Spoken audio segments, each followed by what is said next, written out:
सत्साई भगत जी, देखो, सत्सेवकों के माध्यम से परमात्मा ने हम सभी भाई बहनों को जो निमित्त बनाया है सेवा के लिए, तो परमात्मा इस सेवा का दुरुपयोग नहीं होने देंगे। इस पैसे का परमेश्वर दुरुपयोग नहीं होने देंगे। अब ये जो आम के बगीचे वाला जो भाई था, हिमाचल प्रदेश वाला, इसने जो दास को फ़ोन किया, तो मुझे थोड़ी पता था भगत जी, और ना मेरा किसी से कोई राग है ना कोई द्वेष है। हम तो परमात्मा के बच्चे हैं और निष्पक्ष होकर चलते हैं। ज़रूरत अगर दुश्मन को भी है तो उसकी डिमांड के अनुसार अगर हम समर्थ हैं और जायज़ है तो परमात्मा उसकी भी करवाएंगे। ज़रूरत अगर किसी मित्र की है, भगत भाई की है, और जायज़ है, और परमात्मा ने जिस तरीके से उसको देने के लिए कहा है उस तरीके से परमात्मा उसकी भी हेल्प करवाएंगे। अब ये जो हिमाचल वाला जो भाई है जिसका सेब का बाग है और जो कह रहा है कि मैं खाद बीज के लिए पैसा लाना चाहता हूँ, मैं घर के राशन के लिए मेरे पास में पैसा नहीं है, मुझे 50,000 रुपये चाहिए। तो भगत जी, परमात्मा ने दास को यदि सेवा में खड़ा किया है तो 24 घंटे परमेश्वर दास के साथ है। वो सॉफ्टवेयर परमेश्वर ने दिमाग में दास के बैठा रखा है, डाल रखा है कि कहाँ से तेरे पास डिमांड जायज़ आएगी, कहाँ से नाजायज़ आएगी। ऑटोमेटिक परमात्मा बात करते करते ही उस चीज़ का फैसला करवा देते हैं इस तत्व ज्ञान आधार से कि ये जायज़ है या ये नाजायज़ है। अब इस भाई का फ़ोन आया, मेरी और उसकी बातचीत हुई, परमात्मा ने दास को प्रेरणा की। मैंने ऑन द स्पॉट उसको मना कर दिया कि भगत जी, इस चीज़ के लिए आपको हम हेल्प नहीं कर सकते। आप खुद चाहें तो इस चीज़ की मदद के बहुत सारे रास्ते आपके खुद के पास अवेलेबल हैं, लेकिन आप नहीं चाह रहे, तो ये आपकी मदद यहाँ से नहीं हो सकती। उसके तुरंत बाद नेपाल से जो कमला बहन है, जो नेपाल के भगत भाइयों की सेवा इकट्ठी करने की, उनकी एंट्री करने की, परमेश्वर ने उनकी जो सेवा जो लगवाई है दास के मार्फत, तो तुरंत कमला बहन का दास के पास में व्हाट्सएप पे मैसेज आया कि भगत जी, आपसे जो वीडियो में ये भगत बात कर रहा है हिमाचल प्रदेश वाला, जिसको 50,000 रुपये की ज़रूरत है, जिनका सेब का बाग है, और आपने जो इनको मना किया है, भगत जी, इसका मेरे पास में पहले फ़ोन आया। तो कमला बहन बोल रही थी कि इसने मुझसे कहा कि बहन, ऐसे ऐसे मुझे दिक्कत है, मुझे परेशानी है, मुझे इतने पैसों की ज़रूरत है। तो इसने कहा कि भगत जी, आपसे पहले मेरे पास इसका फ़ोन आया था। अब कमला बहन मुझे नहीं बता पाई, कोई बड़ी बात नहीं। फिर उसने मुझे फ़ोन किया, जब नेपाल से बहन ने उसको मना कर दिया, फिर उसका मेरे पास फ़ोन आया। तो भगत जी, ये दोगलापन है ना, ये भक्ति मार्ग में नहीं चलता। अगर उसे वास्तव में पैसों की ज़रूरत होती या उसकी ज़रूरत यदि जायज़ होती, तो भगत जी वो नेपाल फ़ोन नहीं करता उस बहन के पास, वो डायरेक्ट मुझ पवन दास के पास फ़ोन करता। लेकिन उसको विश्वास था इस बात का कि भाई जो पवन दास है वो मेरी इस डिमांड को जायज़ नहीं ठहराएगा। इसलिए उसको मन में डर था, भय था, चोर तो उसके अंदर है। इसलिए पहले ही उसने नेपाल फोन किया कि हो सकता है पवन दास के पीछे से, हो सकता है मेरी उधर से कोई मदद हो जाए। वो बहन हो सकता है भाव में बह के हैं और मेरे को 50-60 हज़ार रुपए की मदद मेरे को दे दे। तो वो बहन अपनी तरफ से कुछ नहीं करेगी। परमात्मा ने जिन जिन सेवादारों को और जिन जिन सेवादारों की जो जो सेवा जो बांटी है, वो अपनी वही सेवा करेंगे। नेपाल से हो चाहे लंदन से हो, उनको कोई भी डायरेक्ट पैसा अकाउंट में नहीं डालेगा, क्योंकि अकाउंट में पैसा जब तक पवन दास से बातचीत नहीं हो जाएगी फाइनली, जो परमात्मा ने दास को निमित्त बना रखा है, तब तक नहीं हो पाएगा। अब जैसे सेवा लिखने की जो एंट्री है, दास के पास फोन आते हैं, मैं क्यों नहीं लिखता? क्योंकि परमात्मा ने मधु बहन को और कजोड़ भगत जी को वो सेवा दी हुई है। एंट्री की सेवा वही करेंगे, चाहे किसी की भी 10वें अंश का पैसा लिखना हो या चाहे किसी का भी चाहे दान का पैसा लिखना हो। उसके बाद जिसकी डिमांड आएगी वो हम में से किसी के भी पास आ सकती है। उसके बाद फिर हम उस चीज़ पे डिस्कस करेंगे कि क्या सही है, क्या गलत है, वास्तव में वो जायज़ है या नाजायज़ है। उसके बाद परमात्मा उसकी सेवा करवाएंगे। भगत जी, हम किसी के साथ भी पक्षपात पूर्ण व्यवहार नहीं कर सकते, वरना हम परमात्मा के विधान से, उनकी मर्यादाओं से गिर जाएंगे। और जैसे ही हम परमात्मा के विधान से गिरे, मर्यादाओं से गिरे, परमात्मा तुरंत हमसे सेवा छीन लेगा। फिर क्या फायदा इस भक्ति का? और आप जी, अलवर से मुकेश दास जी, अभी आपने मुझे ये मैसेज किया कि भगत जी, जब आपने लैपटॉप की बात कही और मैंने जब स्क्रीनशॉट डाला, जब आपने मेरा स्क्रीनशॉट डाला कि भगत जी मेरे पास में 10वें अंश का दान का 2 लाख रुपया रखा हुआ है और लैपटॉप की सेवा मैं अलवर से मुकेश दास करना चाहता हूँ, तो मैंने आपका वो स्क्रीनशॉट 2 लाख रुपए वाला मैंने सार्वजनिक कर दिया सभी ग्रुपों में। तो आप कह रहे हैं कि उसके बाद इसी भाई का हिमाचल से ये जो सेब का जिसका धंधा है, व्यापार है, बगीचा है, आपके पास भी उसका फोन गया था। तो भगत जी ये दोगलापन भक्ति में नहीं चलता ना, इसीलिए परमात्मा ने प्रेरणा करके और उनकी सेवा जो है नहीं करवाई, क्योंकि उनको वास्तव में जरूरत नहीं है। इसके बहुत सारे विकल्प हैं।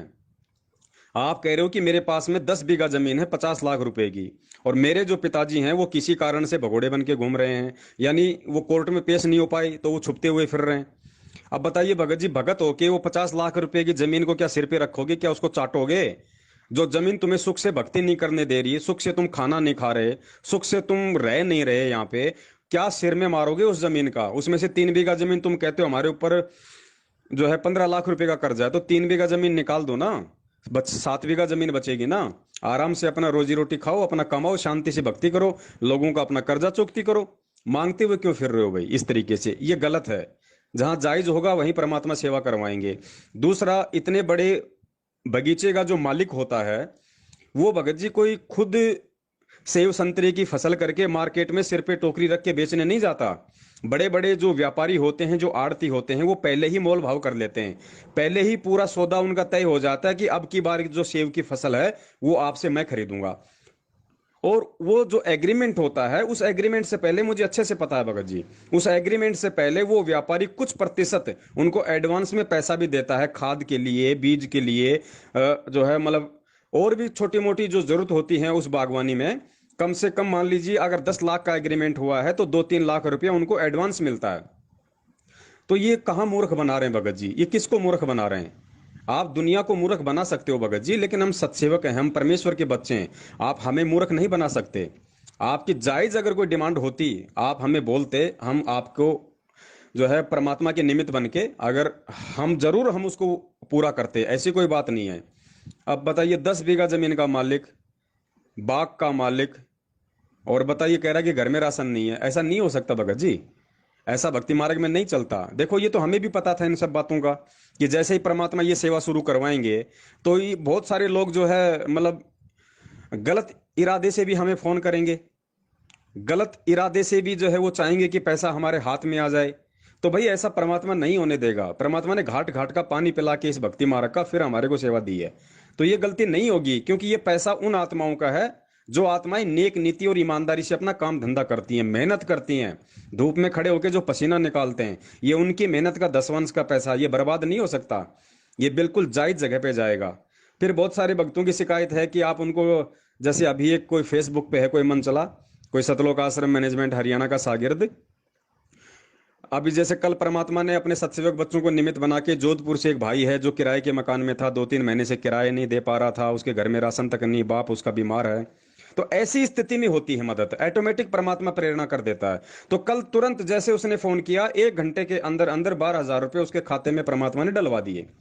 उसके बाद जैसे ये बात हमने वीडियो के माध्यम से संगत में वायरल की, और वायरल करने का हमारा मकसद कोई मान बड़ा या दिखावा नहीं है, लेकिन लोगों को ये बताना है, सोई हुई संगत को ये समझाना है कि भाई इन लोगों के पीछे से हटो, जो मैनेजमेंट वाले हैं, ये तुम्हारा पैसा लेकर समय आने पे तुम्हारी मदद नहीं कर रहे, और जगत में ये लोग जो है उस पैसे को बांट रहे हैं परमेश्वर के ज्ञान विरुद्ध। ये तुम्हारे अपने भाई बहन नहीं है, ये काल के एजेंट हैं, इनसे बचो, तुम्हारे दान का दुरुपयोग हो रहा है।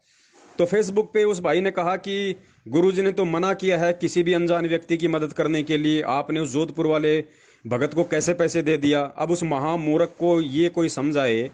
एक तरफ तो कह रहा है कि वो हमारा भगत भाई है, और दूसरी तरफ कह रहा है कि परमात्मा ने अनजान व्यक्तियों को मदद के लिए मना किया है। अरे जब वो हमारा भगत भाई है, परमेश्वर का बच्चा है, तो वो अनजान कहां से हो गया?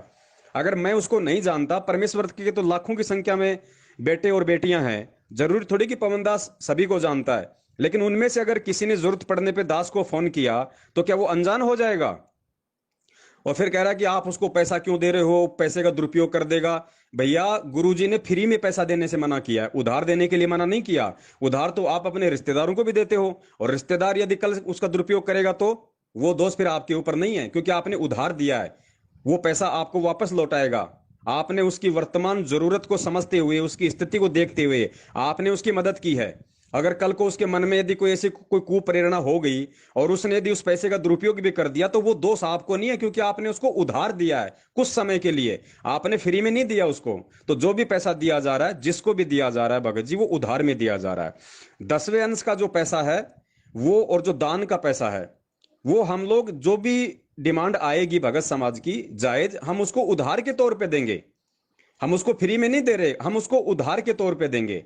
वापस वो पैसा जब देगा, तो वो पैसा जो भगत भाई है जिसका भी है, वो चाहे तो वापस अपनी एंट्री करवा सकता है, या चाहे तो वो अपने घर पे रख सकता है। तो ये उधार रूप में मदद हो रही है। लेके वो ना दे, वो खा जाए, उसके मन में दोष आ जाए, वो भक्ति छोड़ दे, वो फिर मालिक जाने, उसका काम जाने, उसका दोष फिर हमारे ऊपर नहीं है। परमात्मा ने ज्ञान में अच्छे से समझा रखा है। तो भगत जी, ऐसे लोगों की परमात्मा बिल्कुल भी हेल्प नहीं करवाएगा, क्योंकि अब ये दोगलापन और ये चालबाजी, ये जालसाजी इस भक्ति मार्ग में नहीं चलेगी। परमेश्वर के बच्चों को काल ने पिछले 7 साल से इन धोखेबाजियों का शिकार खूब कर लिया, सतलोक आश्रम मैनेजमेंट हरियाणा के माध्यम से। अब नहीं होगा आगे भगत समाज, इनके ठगी, इनके जाल, इनकी जालसाजियों में कोई नहीं फंसने वाला। अब परमेश्वर ने अपने सत्सेवक बच्चों को ज्ञान आधार रूप से जो है सामने दीवार की तरह खड़ा कर दिया। कोई नहीं ठगाएगा। आप चाहे लाख डालो, चाहे आज आप चाहे फेसबुक में ग्रुपों में, व्हाट्सएप के ग्रुपों में, चाहे अपने खाते नंबर डालो लाख, और ये बोलो कि साहब मेरी पवन भगत जी से बात हो गई है, ये मेरा खाता नंबर है, कोई भी भाई मुझे 20,000 रुपए डाल दे, मुझे बहुत सख्त जरूरत है। कोई नहीं डालेगा। इस तरीके से ड्रामा करने से, दिखावा करने से कोई किसी को चवन्नी भी नहीं डालेगा। सबको पता है कि जब तक हमारे जो सत्सेवक भाई बहन हैं, जिनको परमात्मा ने इन विशेष सेवाओं के लिए निमित्त बनाया है, जब तक उनकी तरफ से यस नहीं हो जाएगी, जब तक उनका कोई संदेश ऑडियो वीडियो वायरल नहीं होगा, तब तक कोई किसी की मदद नहीं करेगा। क्योंकि काल ऐसे ही सूक्ष्म चाल से ठगता है, जैसे इस बाग वाले भाई से। और ये ठगने की उसने कोशिश की, उसने बिना पूछे उसने नेपाल वाली बहन को फोन किया, जबकि वो इंडिया में है। उसने दास को फोन करना चाहिए था, उसने मधु बहन को फोन करना चाहिए था, उसने कजोड़ भगत जी को फोन करना चाहिए था। लेकिन जैसे उसने नेपाल वाला वो पैम्पलेट देखा कि नेपाल की संगत जो है कमला बहन के पास अपने 10वें अंश और दान की सेवा लिखवा दे, उसने डायरेक्ट उसने नेपाल फोन किया, ताकि इस पवन दास को मालूम ना पड़ जाए और मैं वहीं से अपना काम निकाल लूं। तो ऐसा नहीं होगा। कमला बहन परमेश्वर की बच्ची है, वो मर्यादाओं के खिलाफ काम नहीं करेगी। आपको चाहे कितनी जरूरत है, वो पहले हमसे संपर्क करेगी कि भगत जी ऐसे ऐसे फोन आया है, क्या करना है। अभी सुबह जैसे मधु बहन के पास एक फोन आया किसी बहन का कि हम अपने घर की छत डलवा रहे हैं, कुछ पैसों की हमें जरूरत पड़ गई, तो मधु बहन ने बगैर पूछे उसको मना कर दिया। बिल्कुल अच्छा किया, क्योंकि ये फालतू की जो डिमांड है इनके लिए हमारे पास में ये भक्तों के दान कर 10वें अंश का पैसा नहीं है, ये विशेष परिस्थितियों के लिए, घर की छत डलवाने के लिए, लेंटर डलवाने के लिए, बाथरूम डलवाने के लिए, भैंस खरीदने के लिए, कर्जा उतारने के लिए, लोगों का ब्याज चुकाने के लिए, उनके लिए पैसा नहीं है भैया।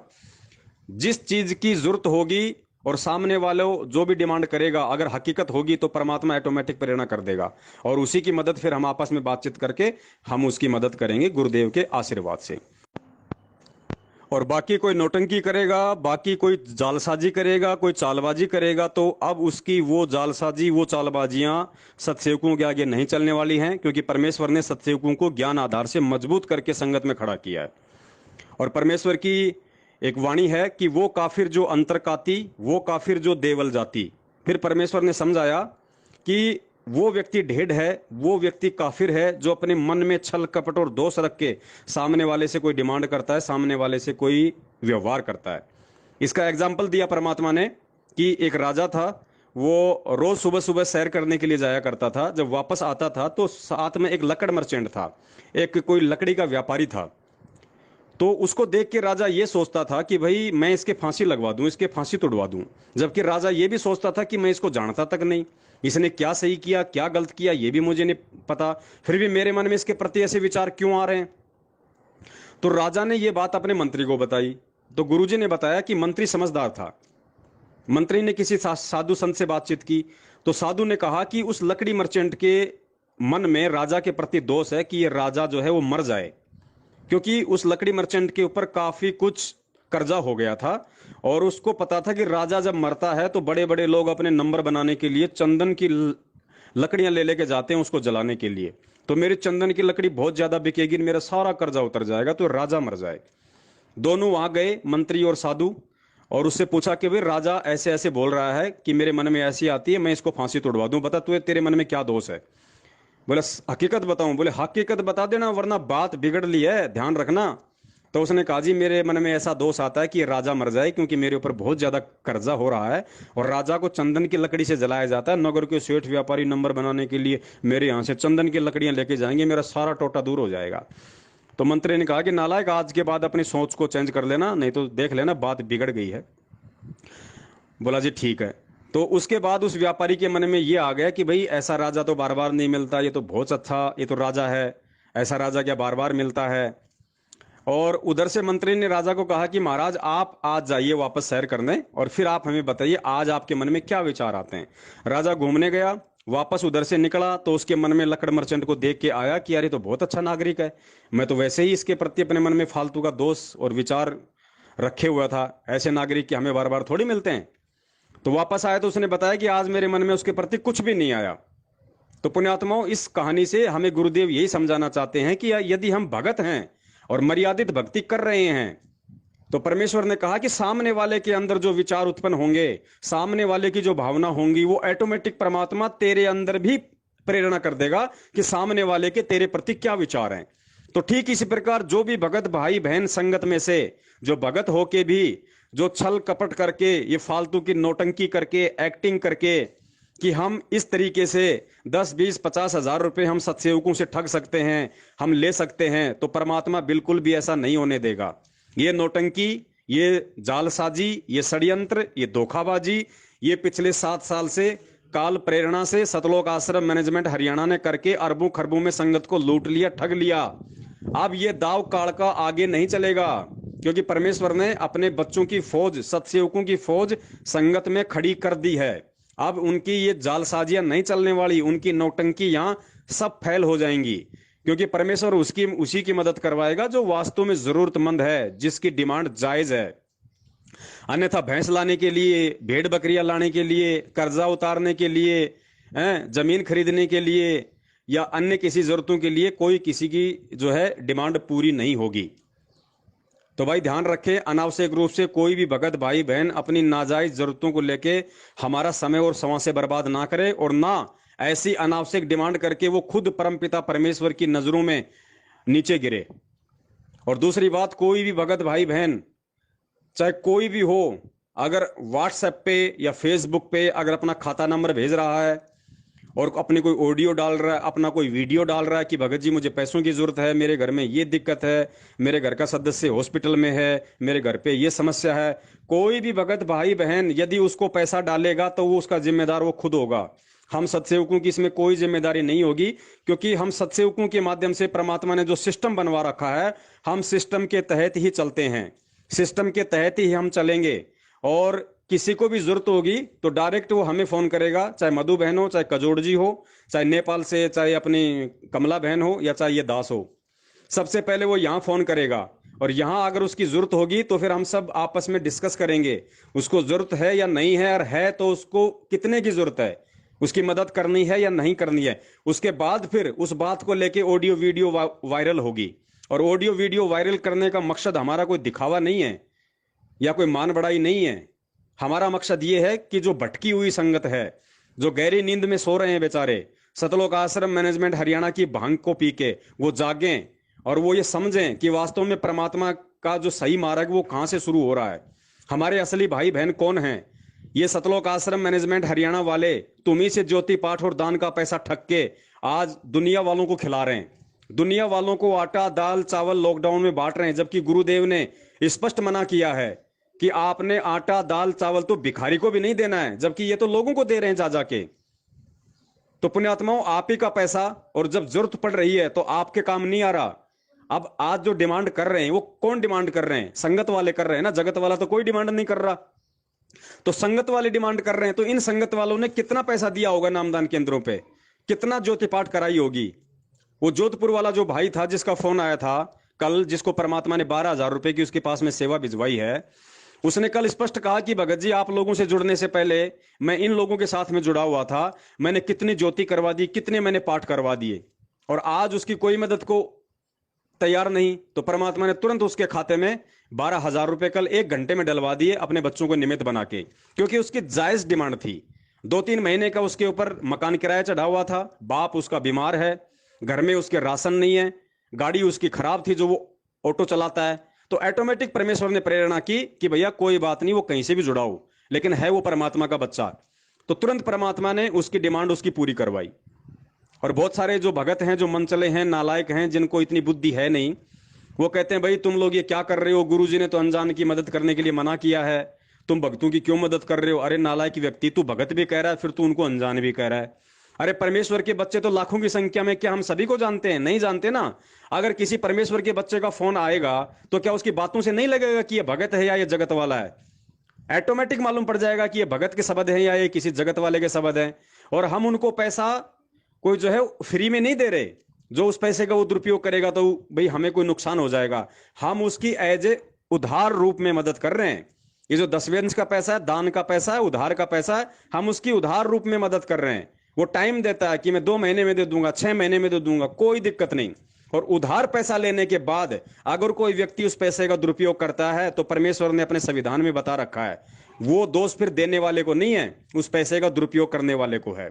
जैसे गुरुदेव ने बताया कि विपरीत परिस्थितियों में आप अपने रिश्तेदारों की, अन्य भगत भाई बहनों की मदद जरूर करना, क्योंकि पहले तो हमें ब्याज मिलता था इसलिए हम मदद करते थे। आज हम इसलिए मदद नहीं करना चाहते क्योंकि हमें ब्याज नहीं मिलता। तो गुरुदेव ने कहा कि मन में यह स्वार्थ मत रखना ब्याज वाला, और किसी को भी अगर जायज जरूरत हो तो उनकी मदद उधार रूप में जरूर करना। अब आप अपने रिश्तेदार की मदद करोगे और रिश्तेदार यदि उनमें से कुछ पैसे की शराब पी जाएगा तो फिर आप तो दोषी बन गए। लेकिन नहीं, गुरुदेव ने कहा कि ऐसी स्थिति में फिर दोष आपको नहीं है, क्योंकि आपने पैसा उसको उधार दिया, आपका पैसा तो आपको वापस आ जाएगा। तो इसी तरीके से जो भी पैसा दिया जा रहा है भगत समाज को, चाहे 10वें अंश का हो चाहे दान का हो, ये उधार रूप में दिया जा रहा है, किसी को फ्री नहीं दिया जा रहा। जैसे ही उस भगत भाई की आर्थिक स्थिति ठीक होगी, उसका काम धंधा वापस चलेगा, धीरे धीरे करके वो पैसा लौटा देगा। और जितने भी भगत भाई बहन जो अपनी सेवा लिखवा रहे हैं, उन सबको अच्छे से पता है, वो बहुत सोच समझ के ये पैसा लिखवा रहे हैं। उन सबको हमने यही राय दी थी 2-2 वीडियो बना के, इसीलिए हमने 2-2 वीडियो बनाए 3-3 घंटे के, कि भैया बशर्ते तुम्हारे 10वें अंश का और दान का ये पैसा, लेकिन ध्यान रखना इस पैसे को देते समय भले तुम उधार में दे रहे हो, लेकिन तुम्हारे मन में ये जरा भी इच्छा नहीं होनी चाहिए कि ये पैसा अगर नहीं आया तो मैं उसके साथ में दूसरे तरीके से बातचीत करूं, या मैं उसको डराऊं, या मैं उसको धमकाऊं, मैं बार बार उसको फोन करके परेशान करूं कि तूने 2 महीने का नाम लिया था, 6 महीने हो गए। अगर आपने ये नौटंकी करनी है तो पैसा हम सत्सेवकों को एंट्री मत करवाना। आपके उधार की, 10वें अंश की, दान की हमें कोई जरूरत नहीं है। जो पैसा कुछ समय के लिए लाभ देके फिर उस भाई को वापस उसको दुखी करे, उसको परेशान करे, तो तुम अपनी तरफ से ये सोच के देना कि आ गए तो ठीक है, आ गए तो फिर दोबारा से एंट्री करवा दूंगा, फिर किसी भगत भाई बहन की मदद में लगा दूंगा। नहीं आए तो कोई दिक्कत नहीं, मैंने तो सोचा कि परमेश्वर को दान कर दिए, ये सोच के ये भगत भाई बहन अपनी सेवा दे रहे हैं, यहां पे लिखवा रहे हैं। ये सत्सेवक हैं देने वाले, कोई मैनेजमेंट के कोई मायाधारी मस्करे नहीं है जो ब्याज के लिए पैसा दे रहे हैं, जो मान बढ़ाई के लिए पैसा दे रहे हैं, जो दिखावे के लिए पैसा दे रहे हैं कि मैंने 1 लाख लिखा दिए, मैंने 2 लाख लिखा दिए। ये सत का मार्ग है, परमेश्वर का सतयुग शुरू हो चुका है। और सतयुग में भी यदि हम एक दूसरे भगत भाई बहन की जायज जरूरतों को पूरा नहीं करेंगे, उनकी मदद नहीं करेंगे, तो क्या फायदा? फिर धिक्कार है हमारा भक्ति करने का। भगत होता है उसका एकदम से जगत वालों से उसका कनेक्शन डिस्कनेक्ट हो जाता है, रिश्तेदारों से, परिवार से, समाज से।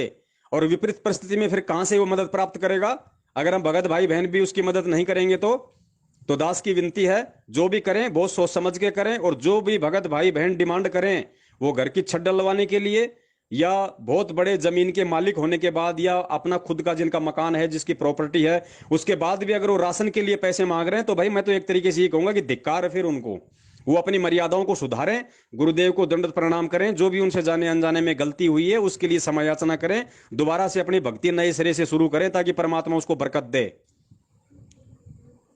तो जो परमेश्वर ने मिशन चलवाया है एक दूसरे भगत भाई बहनों की मदद का, यह केवल जायज जो होगा उसी की मदद होगी, नाजायज चाहे कोई भी हो। हमारा किसी से को ना कोई दोस्ती है, ना कोई रिश्तेदारी है। कबीरा खड़ा बाजार में मांगे सबकी खैर, ना काहू से दोस्ती ना काहू से बैर। हम सत्सेवक परमेश्वर के निमित्त होके ये सेवा कोई मान बढ़ाई के लिए, कोई दिखावे के लिए, कोई पब्लिसिटी के लिए नहीं कर रहे। ये मान बढ़ाई, दिखावा और पब्लिसिटी का भाव अपने दिल में रख के हमने यहां पे कोई गधा कुत्ता नहीं बनना। हम तो परमेश्वर के निमित्त होके उनके बच्चों तक के नौकर बन के हम तो सेवा में लगे हुए हैं। और नौकर का यह फर्ज होता है कि मालिक के आदेश अनुसार वो सेवा को सही तरीके से करे। तो भाई डिमांड करता चाहे कोई कितना प्यारा हो, चाहे कोई कितना संपर्क वाला भगत हो, चाहे कोई अनजान हो, डिमांड अगर नाजायज होगी तो उसको मुंह पे जवाब दिया जाएगा, क्योंकि हमारी यहां किसी से कोई यारी रिश्तेदारी जोड़ने का काम नहीं है। हम परमेश्वर के निमित्त होकर केवल सेवा कर रहे हैं। जिसको अच्छा लगे तो जुड़े, जिसको अच्छा ना लगे तो सतलोक आश्रम मैनेजमेंट हरियाणा का दरबार, वो कार्ड एजेंट का दरबार सदा आप लोगों के लिए 24 घंटे खुला हुआ है। आप जी वापस जाके वहां पे जुड़ सकते हो, हमें कोई दिक्कत कोई परेशानी नहीं है। चाहे सभी लोग हमसे नाराज हो, परेशान हो, हमें कोई दिक्कत नहीं है। हम केवल परमेश्वर की मर्यादाओं में चलेंगे, हम परमेश्वर के निमित्त होकर परमेश्वर की प्रेरणा से चलेंगे। फिर चाहे पूरा संसार हमारे विरोध में हो, चाहे पूरी संगत हमारे विरोध में हो, हमें 1% भी फर्क नहीं पड़ता इस बात से। तो उम्मीद करता हूं आप जी इन बातों पे थोड़ा विचार करेंगे और आगे से अपना भी समय बचाएंगे और हमारा भी समय बचाने में सहयोग करेंगे। सत साहिब, जय हो बंदी छोड़ के।